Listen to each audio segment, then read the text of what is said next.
ஒன்னே ஒண்ணு, யாருக்கெல்லாம் இன்னொரு பிறவி வேண்டாம், எனக்கு தாங்க தோணுது, இன்னொரு பிறவி நமக்கு வேண்டாங்க அப்படின்னு தோணுச்சுன்னா அவர்கள் விரும்ப வேண்டிய தெய்வம் சிவபெருமான் தான். அவர் ஒருத்தர் தான் இன்னொரு பிறவிக்கு போக நம்மளை காப்பாற்ற முடியும். நீங்க வேற எந்த தெய்வத்தை கும்பிட்டாலும் நீங்கள் பிறப்பதும் இறப்பதும் தவிர்க்க இயலாது. இதுதான் நூல்களை சொல்லப்பட்ட சத்தியமான வார்த்தை. எனக்கு இன்னொரு பிறவி வேண்டாம் என்று எண்ணம் எல்லாருக்கும் வராது. எங்க இருக்க அத்தனை பேருக்கு அந்த நினைப்பு இருக்குமா என்ன? நிச்சயமே கிடையாது. நம்ம அவங்கவுங்களுக்கு வேறு வேறு எண்ணங்கள் இருக்கிறது, வேறு வகையான நினைப்புல ஓடிக்கொண்டு இருக்கிறோம். யாருக்காவது எனக்கு இந்த பிறவி போதும், இன்னொரு பிறவி வேண்டாம் என்ற எண்ணம் வலிமையாக இருக்குமானால் அவர்கள் விரும்ப வேண்டிய தெய்வம் சிவபெருமான் தான்.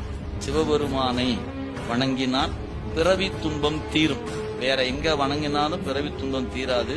அவரை வணங்கினா மட்டும்தான் பிறவி துன்பம் தீரும்.